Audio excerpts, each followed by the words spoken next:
Hi everyone, welcome back to my channel. UPSC is easy. We're going to continue with chapter 14th of our spectrum, that is First World War and Nationalist Response. We'll start with Lucknow session of 1916. And why was it important? First of all, you should know that Lucknow session में री-एडमिशन of extremist हुआ था. री-एडमिशन की बात क्यों कर रहे हैं? क्योंकि आपको पता था कि सूरत स्प्लिट में मॉडरेट्स और एक्सट्रीमिस्ट जो हैं वो स्प्लिट हो गए थे. तो अब री एडमिशन की बात हो रही है ऑफ एक्सट्रीमिस्ट इन कांग्रेस. इस वक्त कांग्रेस के प्रिसाइडिंग ऑफिसर कौन थे? अंबिका चरण मजूमदार जी, जो कि खुद एक मॉडरेट लीडर थे. री एडमिशन कैसे फैसिलिटेट हुआ, उसके रीजंस हैं, जो फैक्टर्स हैं वो मैं आपको बता देती हूँ. जो ओल्ड कॉन्ट्रोवर्सीज थी वो अब मीनिंगलेस हो गई थी. जो स्प्लिट हुआ था उससे पता चल गया था, मॉडरेट्स और एक्सट्रीमिस्ट को ये समझ में आ गया था कि उनकी स्प्लिट की वजह से पॉलिटिकल इनएक्टिविटी आ गई थी. Efforts of Annie Besant and Tilak जब आप देखेंगे तो आपको समझ में आएगा कि ये दो पर्सनैलिटीज़ काफ़ी कोशिश कर रही थी कि मॉडरेट्स एंड एक्सट्रीमिस्ट एक दूसरे के पास आएँ.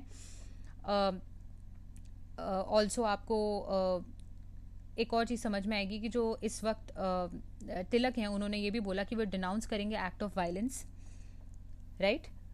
और इन्होंने ये भी डिक्लेयर किया कि वो सपोर्ट कर रहे हैं reform of administration and not overthrow of government right now. तो ये सब वजह से मॉडरेट्स थोड़े पैसिफाई हो गए. Also death of two moderate leaders, Gokhale and Firoz Shah Mehta, who had led moderate opposition to extremist, facilitated the union. ठीक है, तो गोखले एंड फिरोज शाह मेहता जी की अनफॉर्चुनेटली इस वक्त तक डेथ हो चुकी थी. ये दो लीडर्स थे जो एक्चुअली में लीड कर रहे थे मॉडरेट्स को एक्सट्रीमिस्ट आइडियाज के अगेंस्ट. तो वो अभी तक नहीं रहे थे, इसलिए ये फैसिलिटेट हो गया रीयूनियन. ठीक है. Lucknow pact between Congress and Muslim League, ये भी बहुत इंपॉर्टेंट है.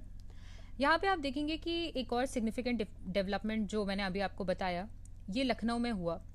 मुस्लिम लीग और कांग्रेस का साथ आना और बोलना कि हम प्रेजेंट करेंगे common demands to the government. ये तब हुआ जब मुस्लिम लीग में अब डोमिनेशन था बाय यंगर मिलिटेंट नेशनलिस्ट्स. ठीक है, उनको ये लग रहा था कि उनके जो ऑब्जेक्टिव्स हैं वो क्लोजर थे, आईएनसी के ऑब्जेक्टिव्स थे, और ये बहुत ही ज़्यादा अब एंटी इम्पीरियलिस्ट बन रहे थे. एंटी इम्पीरियलिस्ट होने का इनकी टेंडेंसी ऐसे आने की रीज़न क्या थी? बहुत सारे रीजंस थे. सबसे पहले तो वो गुस्सा थे. गुस्सा क्यों थे? क्योंकि ब्रिटेन ने रिफ्यूज़ कर दिया था to help Turkey in its war in Balkans and Italy 1911, 1912, 13 में. क्यों? टर्की जो है वो रूल्ड बाय खलीफा है, राइट. खलीफा एक्चुअली स्पिरिचुअल हेड है मुस्लिम्स के. तो obviously if someone is against them, Muslims will obviously feel aggravated. इसलिए मुस्लिम्स यहाँ पे ब्रिटेन से गुस्सा थे. annulment of partition, आपको मैंने बताया था ड्यूरिंग पार्टीशन कुछ एलीट सेक्शन ऑफ मुस्लिम्स जो थे, they were happy with the partition decision, क्योंकि उन्हें ढाका एज कैपिटल मिलने वाला था, राइट. बट जब annulment ऑफ पार्टीशन हुआ तब मुस्लिम्स को ये समझ में आया कि Britishers are actually not thinking about the Muslims, they are thinking about themselves. They are doing things for their administrative purposes and to continue and extend their imperialist ideologies, right. तो ये एक और रीज़न था. Third reason था कि जो Britishers हैं उन्होंने रिफ्यूज़ कर दिया था to set up Aligarh university with powers to affiliate colleges all over India.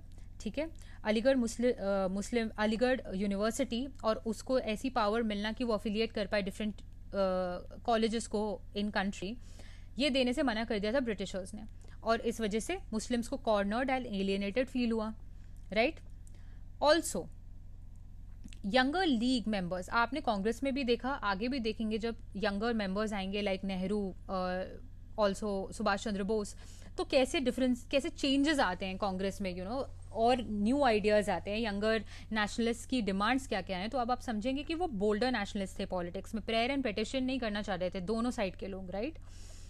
और वो आउटग्रो भी करना चाह रहे थे limited political outlook of Aligarh school. समझ रहे हो आप? पहले जो एक रिफॉर्मिस्ट आइडिया था मुस्लिम्स में, वो था to work to get educated. हमने सैयद अहमद खान के बारे में भी पढ़ा था, राइट. बट यहाँ पे हम मुस्लिम्स को देख रहे हैं जो यंगर मिलिटेंट नेशनलिस्ट हैं वो एंटी इम्पीरियलिस्ट भी बन रहे हैं, वो ब्रिटेन के रूल के खिलाफ है, राइट. तो कहीं ना कहीं अलाइनमेंट में आ रहे हैं विद आईएनसी.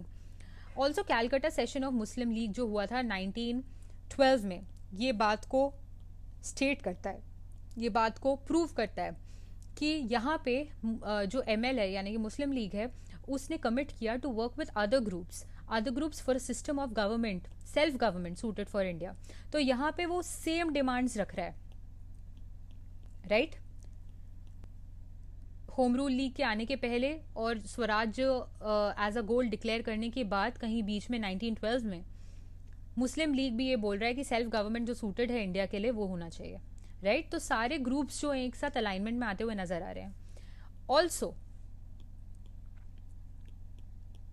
आपको ये पता होना चाहिए कि जब रिप्रेशन हो रहा था ड्यूरिंग वर्ल्ड वॉर 1, तो उसमें बहुत सारे अली ब्रदर्स, मौलाना आज़ाद, मोहम्मद अली, बहुत लोगों को रिप्रेस किया गया, जिस वजह से जो यंगर मुस्लिम्स हैं वो इन्फ्यूरेटेड थे, राइट। नेचर ऑफ पैक्ट कर लेते हैं। नेचर ऑफ पैक्ट यानी लखनऊ पैक्ट की यहाँ पे हम बात कर रहे हैं। ये पैक्ट किन दोनों के बीच में था? INC और मुस्लिम लीग के बीच में था। मुस्लिम लीग यहाँ पे अग्री कर रहा है to present joint constitutional demands with Congress. और कांग्रेस यहाँ पे क्या एक्सेप्ट कर रहा है? कांग्रेस एक्सेप्ट कर रहा है separate electorate which would continue till any one community demanded joint electorate. मतलब कि एक सेपरेट इलेक्टोरेट की डिमांड हो रही है फॉर मुस्लिम्स, और ये तब तक चलता रहेगा सेपरेट इलेक्टोरेट जब तक एक कोई कम्युनिटी मांगती नहीं है फॉर जॉइंट इलेक्टोरेट्स, राइट। और fixed proportion of seats in legislature at all India and provincial levels for Muslims. तो फिक्स प्रोपोर्शन ऑफ सीट्स भी उनको मिलेगी। ये जो डिमांड है एक्सेप्ट करता है INC, राइट। जॉइंट डिमांड्स क्या क्या थे मुस्लिम लीग और INC के लखनऊ पैक्ट में जो उन्होंने डिसाइड किए थे? First of all self government at an early date, government को बताना पड़ेगा। तो self government is the first demand. Second demand is provincial और सेंट्रल लेजिस्लेटिव असेंबली में एक्सपेंशन हो और इलेक्टेड मेजॉरिटी हो, राइट, और उनको ज्यादा पावर दी जाए। तो elected majority, also expansion of assemblies, right. और जो लेजिस्लेटिव काउंसिल है उसका टर्म 5 साल कर दिया जाए, और जो salary of secretary of state है वो ब्रिटिश ट्रेजरी से दी जाए। मैंने आपको एक जगह पे बोला था कि आपको पता होना चाहिए कि सेक्रेटरी ऑफ जो स्टेट है वो इंग्लैंड में रहते थे, तो ऑब्वियसली उनको ब्रिटिश ट्रेजरी से ही पैसे देने चाहिए, बट वो इंडियन ट्रेजरी से जाते थे। तो यहाँ पे डिमांड हुई कि सैलरी जो है सेक्रेटरी ऑफ स्टेट के, जो इंडिया में रहते ही नहीं है, उनको ब्रिटिश ट्रेजरी से दी जाए, पहली बात, right. Half of the members of viceroy and provincial governors executive council should be Indians. तो हाफ मेंबर्स ऑफ वाइसरॉय के काउंसिल और जो प्रोविंशियल मतलब कि स्टेट गवर्नर्स काउंसिल जो है वो इंडियंस होने चाहिए, right. So these were the demands of Lucknow pact. लेकिन आपको ये समझना पड़ेगा कि अगर हमको इसमें कुछ क्रिटिकल चीजें देखनी हो तो वो ये है कि सबसे पहले जो लेजिस्लेचर है वो इलेक्टेड मांगा, लेकिन उसको रिस्पॉन्सिबल बनाने के लिए कुछ नहीं किया। तो ये रिस्पॉन्सिबल लेजिस्लेचर नहीं होने वाला था। रिस्पॉन्सिबल लेजिस्लेचर का मतलब क्या है वो हम पढ़ेंगे पॉलिटी में, राइट। दूसरी बात यह है कि legislature could not remove the elected half of the executive, but then since important matters like budget were dependent upon the approval of the legislature, a constitutional deadblock was most likely. तो यहाँ पे एक constitutional deadblock clear होता but removal नहीं हो पाता, right? दूसरी बात यह है कि लखनऊ पैक्ट की जो डिमांड्स थे वो expanded version थे मॉर्ले मिंटो रिफॉर्म्स के। तो बेसिकली मॉर्ले मिंटो रिफॉर्म्स में जो प्रॉमिस हुआ था उसका ही एक्सटेंशन थे बेसिकली ये डिमांड्स। इसमें कोई बहुत ज्यादा अलग नई डिमांड नहीं थी। आपको ये समझना पड़ेगा कि इसके बाद क्या होने वाला है। इसके बाद ऑब्वियसली ब्रिटिशर्स की कोई ना कोई ऐसी पॉलिसी आएगी जो पैसिफाई करने की कोशिश करेगी इंडियंस को, राइट।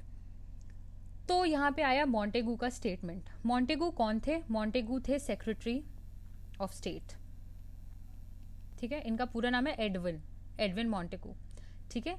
इन्होंने ऑगस्ट डिक्लेरेशन ऑफ 1917 में क्या बोला? Very important. मैंने आपको पहले भी बोला था कि ऑगस्ट हमारे इंडियन मॉडर्न हिस्ट्री में कितना इंपॉर्टेंट रहा है during freedom struggle, right. British house of common के मेंबर्स थे, उन्होंने डिक्लेरेशन दिया ऑफ 1917। आप ये स्टेटमेंट रीड कर सकते हैं। The government policy is of increasing participation of Indians in every branch of administration and gradual development of self governing institutions with a view to the progressive realization of responsible government, very important, in India as an integral part of British empire. ठीक है, तो ये था Montagu का statement. यहाँ पे self governing institutions की बात की गई है, रिस्पॉन्सिबल गवर्नमेंट की बात की है. तो सेल्फ गवर्नमेंट की बात कर रहे हैं, रिस्पॉन्सिबल गवर्नमेंट की बात कर रहे हैं. ठीक है, वेरी इंपॉर्टेंट. लेकिन इंडिया का यहाँ पे इंडियंस का ऑब्जेक्शन क्या था? कोई स्पेसिफिक टाइम फ्रेम नहीं दिया था इन लोगों ने. दूसरी बात, गवर्नमेंट खुद ही डिसाइड करने वाली थी the nature, timing, advance towards responsible government. तो इंडियंस जो थे वो रिजेंटफुल थे टूवर्ड्स ब्रिटिश कि वो ही डिसाइड करेंगे सब चीज़ इंडिया के लिए. तो फिर यहाँ पे इंडिया का रोल ही क्या है? और दूसरी बात, टाइम फ्रेम आपने दिया नहीं है कि सेल्फ गवर्नमेंट कब तक आने वाला है. दूसरी बात ये है, जो मॉन्टेगू का स्टेटमेंट है, इसका स्टार्क डिफरेंस आप देख सकते हैं मॉर्ले के स्टेटमेंट से जो 1909 में आया था. मॉर्ले का स्टेटमेंट जो था, उसने बोला था कि we do not intend to give self government. तो उसने सेल्फ गवर्नमेंट डिनाई किया था इंडियंस को. मॉर्ले किस टाइप के व्यक्ति थे, कितने रेसिस्ट थे, हमने ये पिछले लेक्चर में देखा है, पिछले कुछ लेक्चर्स में, तो आप वो पढ़ सकते हैं. बट इंडियंस जो है इस डिक्लेरेशन से खुश तो थे, बट ऑल्सो उनकी कुछ जो उनको लग रहा था कि इसमें लिमिटेशंस है, वो ये है कि इसमें कोई स्पेसिफिक टाइम फ्रेम नहीं दिया हुआ है और गवर्नमेंट खुद ही डिसाइड कर लेगी इंडियंस के लिए. तो यहाँ पे इंडियंस का रोल कुछ दिखने को नहीं मिल रहा है. That is it for today. We have completed the chapter. और अब जो भी बचा हुआ है इमरजेंस ऑफ गांधी, ये सब आपको it will be a smooth sail because most of it you remember from your school. Even if you don't know, it will be very easy for you to remember because अब जो leaders के नाम है वो much easier होने वाले हैं. ये सारे लीडर्स के नाम आप अपने डेली लाइफ में सुनते रहते हैं. So it's going to be very easy. Don't worry. All the best.